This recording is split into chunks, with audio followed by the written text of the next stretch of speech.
The invitation wasn't mine. I knew at the moment I saw the gold lettering my name in bold script, announcing a wedding I hadn't planned, paired with an anniversary I hadn't agreed to. At first, I thought it was a printing mistake, some careless designer mixing up templates, maybe, but as I read the lines again, the truth sank in like a cold stone in water. Naomi Carter and Robert Hayes, together with Violet and Mark Stevenson, one wedding, one anniversary, one event. And underneath, embossed like a slap to the face, hosted by the Carter family. Costs lovingly covered by Naomi Carter. My throat went dry, my name, tethered to a bill I hadn't even seen, paraded as though I had signed it with a smile. The envelope slipped from my hands and landed on the hallway floor, the thud echoing too loud in the quiet house. My mother's voice carried faintly from the kitchen, cheerful. Oblivious, or maybe not oblivious at all. She'll be so surprised, she said, pots clanging. It'll all be perfect. Naomi doesn't need to worry about a thing. Perfect. That word, always her favorite weapon. Perfect like Violet's Sweet 16 that devoured my college fund. Perfect like the surprise anniversary cruise where my savings account mysteriously vanished. Perfect like every time my needs bent into nothing so my sister could shine. I crouched down, clutching the card as if squeezing it hard enough might change the ink. But the truth was inked deep, $63,000 worth of deep. That wasn't just a number. That was the venue Robert and I had put on hold, the deposit I thought we were saving for, the dream we had carefully planned for months. And now my name was plastered across it, funding a joint celebration I hadn't even agreed to attend. A sound slipped out of me, half laugh, half gasp. Unbelievable. My hands shook as I shoved the invitation back into its envelope, heart racing. I didn't remember standing up, but suddenly I was moving toward the kitchen doorway, stopping just short. The voices were clearer now. She won't fight it, Violet said, her laugh sharp as glass. She never does. Naomi was born to play second fiddle. My stomach twisted. There it was, the family anthem. My sister, golden and untouchable, and me, the convenient shadow. But 63,000? Dad's voice this time, low and cautious. It's a lot to put on her name alone. She'll manage. Mom answered, quick and smooth. She always manages. Besides, it's an investment in family harmony. Family harmony. I bit down so hard on my tongue I tasted blood. This wasn't harmony. This was theft dressed up in confetti and calligraphy. I stepped back into the hallway shadows, the invitation burning in my hand. For the first time in years, I didn't feel powerless. I felt awake. They thought I'd smile, nod, and shoulder the bill alone. But $63,000 wasn't just money. It was a declaration of war. I used to think sacrifice was love. That's what my parents taught me, anyway. When Violet wanted ballet lessons, the kind with satin slippers and a famous instructor who charged more per hour than some people made in a week, guess whose piano lessons quietly disappeared from the calendar? Mine. You're so talented, Naomi, Mom said, patting my hand. You don't need lessons to shine, Violet, though she needs the extra help. I swallowed it, just like I always did. I told myself it was temporary, that I'd get my chance later, but later never came. Then came Violet's 16th birthday. A blowout party with crystal chandeliers, a string quartet, and a dress custom made in Paris, or so she claimed. Though I always suspected it was just Paris, Texas. The price tag, my entire college fund. I didn't even know until I sat down with the financial aid office and realized the numbers didn't add up. Your parents requested a transfer, the woman behind the desk had said, shuffling papers. The accounts. Empty. That word rang in my ears for weeks. I remember walking home that day, watching students with backpacks full of books and futures, while I carried nothing but a rejection letter. Mom had tried to soothe me. You're strong, Naomi. You'll figure it out. Besides, college isn't everything. Family comes first. Family came first, always family. But family was just a prettier word for Violet. Years later, when Violet and Mark hit their 5-year anniversary, they celebrated with a Caribbean cruise. A cruise mysteriously booked with my credit card. I'd lent Mom the card once for groceries. She'd promised to pay me back. Instead, I opened my statement to see $5,000 in sun-soaked photos posted to Violet's Facebook. I confronted Mom about it, shaking with rage. You can't just take from me like this. Her smile was calm, almost pitying. Naomi, don't be dramatic. You have steady income. Violet and Mark needed the break. Marriage is hard. You'll see one day. Marriage, the irony stung then, but it stings sharper now, because Robert and I had spent months counting pennies, choosing between floral arrangements and catering packages, making sure every cent went toward a future we built together. And my parents had gutted it all, stitched Violet into the center, and slapped my name on the bill. I thought about the cruise, the birthday, the ballet slippers. All those years of being told I was so strong while they hollowed me out piece by piece. And yet, somehow, I kept forgiving.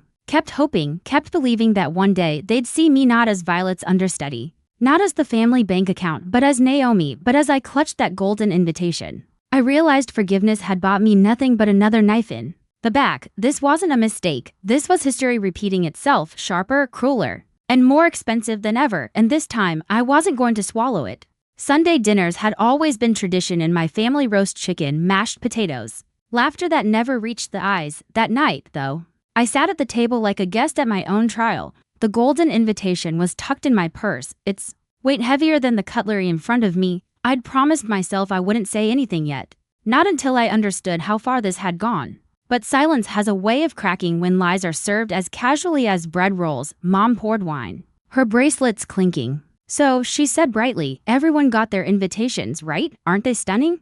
The gold foil really makes it feel elegant. Violet beamed, twirling her glass. Only the best for us, I mean for Naomi too, of course. Her too was an afterthought, tossed in like salt. I kept my fork poised above my plate, my voice even. Interesting design choice, sparing a wedding with an anniversary. Dad cleared his throat. It's efficient, two birds, one stone. Guests don't have to attend separate events. Saves everyone time and money, Mom added, as though it were a blessing. Think about it, Naomi, one venue, one caterer, one photographer. It's practical. I let out a soft laugh. It slipped before I could stop it. Practical for who? The table went still. Violet tilted her head, her smile sugar sweet. Don't start, Naomi, you're always so negative. This is about family, about celebrating love. Celebrating love with my fiance's savings. I murmured. What was that? Mom's tone sharpened. I met her eyes. I said, it's funny you didn't think Robert and I might want to decide how to celebrate our own wedding. Mom sighed like I was a child refusing vegetables. Naomi, you overthink everything. This way, you don't have to stress. We've handled all the details. You can just show up and look beautiful and pay for it, I said flatly. Dad's fork clinked against his plate. It's not just you footing the bill, we'll contribute what we can. Violet smirked. Besides, $63,000 isn't that much for a wedding. Don't be dramatic. My hands clenched under the table. There it was, the number out in the open, like it was nothing. $63,000 is everything Robert and I have been saving, I said, my voice low but steady. And you didn't ask, you decided. For us. Mom reached across the table, her hand brushing mine like a peace offering. Sweetheart, you'll understand one day. Sacrifices are what keep a family strong. Violet and Mark's anniversary is a milestone. And your wedding, well, it's all part of the same celebration of love. I pulled my hand back, heat rising in my chest. No, it's part of the same pattern. Her smile faltered. Violet's eyes narrowed. Dad shifted uncomfortably in his chair. For the first time, the silence belonged to me. And in that silence, I knew they weren't planning to give me a choice, but they were wrong. The night of that dinner, I couldn't sleep. My parents' voices echoed in my head, wrapping sacrifice and family around me like barbed wire disguised as silk.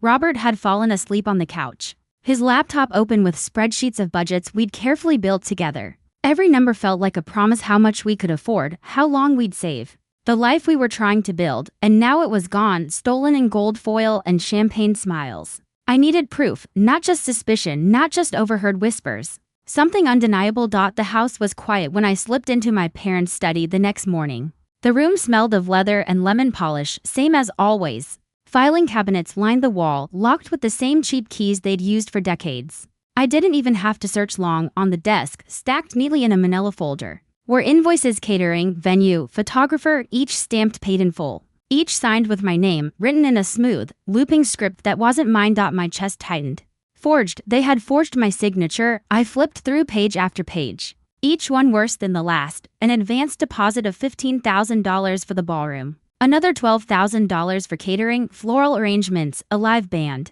even a 10-tier cake that Violet had bragged about at dinner. Every cent totaled neatly at the bottom. $63,482, billed directly to me. I gripped the papers so tightly they crumpled at the edges. My parents hadn't just assumed I'd pay. They had already made me pay. On paper, I was the sole financial backer of this circus. The betrayal was so clean, so meticulous, it stole my breath.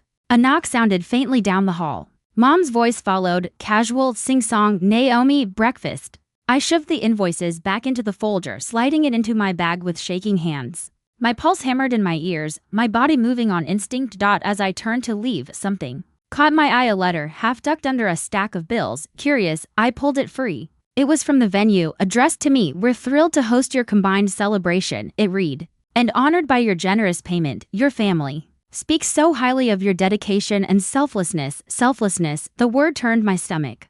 To them, I wasn't Naomi, I was a resource. A wallet with a pulse. I slipped the letter into my bag, the proof burning against my side. By the time I reached the kitchen, Mom was already plating eggs, humming. She glanced up. Smile radiant. Morning, sweetheart. Did you sleep well? I stared at her, my throat thick with everything I wanted to scream. Instead, I forced a smile. Every muscle in my face aching perfectly because now I had what I needed. They thought they had cornered me with forged signatures and glittering lies, but they'd made a mistake. They left the paper trail in my hands, and with proof this sharp, silence was no longer an option. I carried the folder around like a live grenade. Every time I opened my bag, the paper stared back at me, reminding me of the trap I was in. $63,000. My parents' lies written in ink I never touched, but secrets rot in silence. And mine was already starting to eat me alive. Robert noticed first. He always did. We were sitting at our tiny kitchen table. Half-eaten takeout cartons spread between us. He'd been going over vendor options again. Still trying to salvage something of our wedding. I hadn't said a word, just sat there numb. The weight of the folder burning a hole at my feet. Finally, he pushed his laptop aside. Naomi, he said softly, you're miles away. What's going on? I wanted to lie, the way I always had. I wanted to say, I'll handle it. Because that's what my family trained me to believe. Silence was strength. Swallowing pain was loyalty, but the word stuck. Instead, I reached down, slid the folder onto the table and whispered, this, Robert. Opened it, brow furrowing as he flipped through the invoices. His face drained of color, then hardened into something I'd never seen before, rage. Steady and controlled. They forged your signature. His voice was low, dangerous. They didn't just assume, they stole. I nodded, my throat thick. They've been doing this my whole life, my lessons, my college fund, even a cruise once. But this, I tapped the total at the bottom, my hand trembling. This could ruin us, and they're smiling like it's a gift. Robert closed the folder carefully, as though sealing the fury inside. Then he reached for my hand, squeezing it tight. We're not letting this happen, not again, not to you. Something in me cracked open at those words, not letting this happen. For the first time, someone wasn't telling me to be strong or be understanding. He was standing beside me, ready to fight. A few days later, I confided in someone else, my friend Mara. The kind who could slice through pretense with a single raised eyebrow. I invited her over under the guise of coffee, but when she saw my face, she set her cup down untouched. Tell me, she said simply. So I did. The folder again, the forged documents, the letter from the venue. By the time I finished, her lips were pressed into a thin line. Naomi, she said, this isn't family drama, this is fraud. Legal fraud. They can't keep doing this to you. Her words jolted me. Fraud, not a mistake, not a misunderstanding, a crime. For years, I'd thought of myself as unlucky, as the one always sacrificing because family came first. But now, with Robert's steady hand in mine and Mara's blunt truth cutting through the fog, I realized I wasn't alone. I had allies, and with allies, I had options. The trap they'd built around me wasn't unbreakable anymore. It was flammable, and I was holding the match.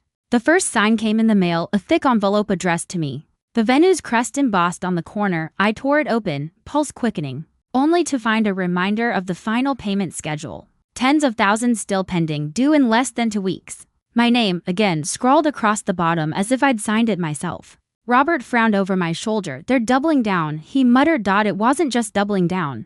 It was escalation. That same afternoon, my credit card pinged. Unauthorized charges, luxury floral boutiques, a champagne supplier, and deposits for a horse-drawn carriage Violet had once gushed about as the perfect fairy tale touch. All under my account. When I called the bank, the representative confirmed what I already feared. The transactions were approved with your signature on file. Forgery again, cleaner this time. Almost perfect, almost. By evening, the sabotage had spread like wildfire. Mom called, her voice dripping. Honey, sweetheart, we noticed some tension at dinner the other night. Don't worry, everything's under control. We're just finalizing the last details. You don't need to stress. I wanted to scream, you've stolen from me. But instead, I asked evenly, did you sign my name to the carriage rental? Silence. Then a light laugh. Don't be silly, Naomi, you worry too much. Click. She hung up before I could reply, but the most brutal strike didn't come from my parents. It came from Violet. 2 days later, Mara texted me a screenshot. A social media post, Violet posing in front of racks of wedding gowns. Captioned, so grateful to my sister Naomi for making all this possible. Family first, always. The comments gushed praise. What an amazing sister, Naomi, you're an angel. The narrative was being rewritten in real time. To the world, I wasn't a victim, I was the benefactor, the generous sibling funding a dream. And if I fought back, if I exposed the truth, I'd be painted as ungrateful, selfish, cruel. Robert paced the kitchen, fury radiating off him. They're boxing you in. If you say nothing, you pay. If you speak up, you're the villain. Exactly that night, I sat alone in the dark, scrolling through Violet's post again and again. Each like felt like another brick in the prison they were building around me. They thought they'd checkmated me financially, socially, emotionally. But staring at those forged signatures and smiling photos, something inside me shifted. They wanted silence, they wanted compliance, they wanted me cornered. Instead, they'd handed me proof of sabotage, proof of fraud, every fake signature, every unauthorized charge, every public boast. It wasn't just betrayal anymore. It was ammunition. And I wasn't done, I was just getting ready to aim. I had spent weeks suffocating under their plans, their forgeries. Their smiles sharpened into weapons. Every move they made was designed to box me in financially, emotionally, even publicly, and for too long, I'd let them. But staring at the stack of forged contracts, Violet's grinning post, and the mounting charges in my name, something inside me crystallized. Enough. They wanted me cornered. They thought silence was inevitable, but silence had never been agreement, it had been survival. And survival doesn't last forever. Robert leaned against the counter as I laid the invoices across the table. Each one a scar in ink, his eyes burned with the same fury that had been building in my chest. So what do we do? He asked. The question stopped me cold. For once, he wasn't offering to fix it for me. Wasn't trying to soften the blow. He was handing me the reins. My decision. My power. I exhaled, slow and deliberate, then began to line the papers in order. Venue, catering, florals, champagne, carriage, each forgery another nail in their own coffin. They've made it easy, I said. My voice didn't shake this time. Every forged signature, every unauthorized charge, it's all proof. Fraud, plain and simple. Robert nodded. So you're going to the police? Eventually, I said. But not yet, because the law would clean up the mess, yes. But it wouldn't rewrite the narrative they'd crafted, the one where I was the dutiful, generous sister paying for everything. If I went to the authorities now, I'd still be painted as the bitter one who ruined Violet's big day. No, this needed precision. Timing. They built this facade in public, I murmured, tapping Violet's viral post on my phone. So that's where I'll dismantle it, in public, where everyone can see the truth. I pictured it already, their shocked faces when the evidence came out. The silence of a room too stunned to clap, the shift in the air when control slipped from their hands into mine. Mar came by the next day, and when I showed her my plan, her grin was sharp. You're not just fighting back, she said. You're burning the whole stage they built. Exactly. I gathered my allies, Robert, Mara, even a cousin or two who had always whispered doubts about the family's manipulations. Each of them held a copy of the evidence, distributed, untouchable. If my parents tried to bury me, the truth would rise in multiple hands. For the first time in my life, I wasn't just defending myself. I was preparing an attack. When I looked at the contracts again, I didn't see chains, I saw weapons. When I scrolled Violet's smug captions, I didn't see humiliation. I saw the stage where they'd be undone. The turning point wasn't just deciding to fight. It was realizing I'd already won the moment I stopped playing their game and started writing my own. And I knew exactly when to deliver it. At the celebration itself, the wedding anniversary spectacle they built on my back would become the arena of their downfall. The ballroom glittered under chandeliers, a cathedral of glass and gold. Guests sipped champagne, the air humming with violin music and polite laughter. Everywhere I looked, there were smiling faces that believed the story my parents and Violet had spun. A story where I was the benevolent sister, the bankroller, the silent savior. I stood near the back, Robert steady at my side, Mar clutching her phone like a sword. My heart pounded. But it wasn't fear anymore, it was fuel. At the head of the room, Violet twirled in her gown, radiant under the lights. Beside her, my parents raised glasses high, their smiles rehearsed, their bodies angled toward every camera. Dad cleared his throat. We're here tonight to celebrate love, Naomi's new beginning, and Violet and James's enduring marriage. None of this would be possible without Naomi's incredible generosity. Applause thundered. I stepped forward. Actually, I said, my voice slicing through the noise. None of this would be possible without fraud. The room stilled. Forks froze midair. Violet's smile faltered. I moved to the center, pulling a folder from my bag, my hand steady for the first time in weeks. For those who don't know, my parents and sister didn't just ask me to contribute to this event. They forged my signature on contracts, drained my accounts, and left me with a $63,000 bill. Gasps rippled through the crowd. I held up one of the invoices, bold letters gleaming under the chandelier light. This is my name.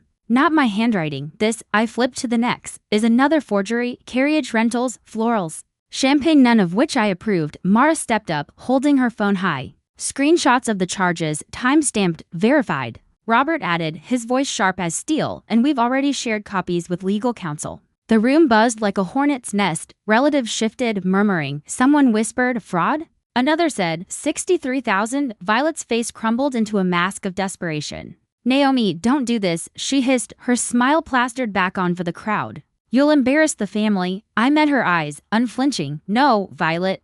You already did that when you built your dream on theft. My mother's voice wavered. Sweetheart, please, we did this for love, for family, for control. I cut in. My voice didn't shake, it soared. My whole life, you've hidden your choices behind that word. Family, but family doesn't forge signatures. Family doesn't bankrupt their own. Family doesn't smile while they steal. The silence that followed was deafening. Guests stared at my parents. Their carefully crafted facade cracking under the weight of exposed truth, finally. I closed the folder, my decision final. I won't be paying a dime for this event. And the law will decide the rest. I turned, Robert's hand firm in mine. Mara flanking me like a shield. Behind us, the ballroom erupted questions, whispers. The collapse of a story years in the making. For once, it wasn't my burden to carry. It was theirs. The ballroom's chaos felt like a storm I'd finally stepped out of. Voices clashed behind me, accusations, excuses. Frantic damage control, but they no longer belonged to me, for once. It wasn't my responsibility to absorb the blow, Robert's hand never left mine as we crossed the threshold into the cool night air. The sharp autumn breeze filled my lungs, cleaner than anything I'd breathed in months. Mar caught up, phone still buzzing with messages. It's everywhere already, she said. A half smile tugging her lips, screenshots, whispers your side of the story, not theirs. For the first time, I believed her. The next few days were a blur of fallout. Calls from relatives I hadn't heard from in years, some apologetic, others demanding explanations. Violet's fairytale posts vanished overnight, replaced by silence. My parents tried to spin the narrative, but every denial only echoed against the hard proof. The bank flagged the fraudulent charges, legal advisors circled like hawks, and me, I chose stillness. I didn't argue, I didn't explain. I didn't rush to patch holes in the image they'd built. I simply let the truth breathe, and it did the work for me. There was grief, yes. A quiet mourning for the version of family I'd wanted to believe in all my life. For the mother who should have protected me, the father who should have taught me trust, the sister who should have celebrated beside me, not above me. But grief wasn't weakness anymore, it was clarity. One morning, I stood in my own kitchen. Sunlight spilling across the counters, my wedding binder once hijacked by their plan sat open before me. For weeks it had felt like a relic of a life stolen. Now, it was a map I could reclaim. I flipped through the pages, pausing on a photo I'd torn out months ago, a simple outdoor ceremony, small and intimate. Nothing like the circus they'd tried to orchestrate. That's still possible, Robert said quietly, setting a mug of coffee beside me. On your terms, with your voice. And for the first time, I smiled without hesitation. Yes, mine. The resolution wasn't just walking away from their event. It was rewriting what love and family meant for me, not obligation, not manipulation, not forged signatures or public facades, but choice, boundaries, truth. Mara leaned in the doorway, arms crossed, grinning. When you do plan your wedding, promise me one thing. What's that? I asked. No chandeliers, they're cursed now. We laughed, the sound sharp and real. I knew there would be scars. I knew my parents would never fully admit what they'd done, and Violet would forever paint herself the victim. But their grip was broken. Their silence, weaponized against me, had been shattered by my own voice. As I closed the binder, the weight of 63,000 stolen dollars no longer pressed on my chest.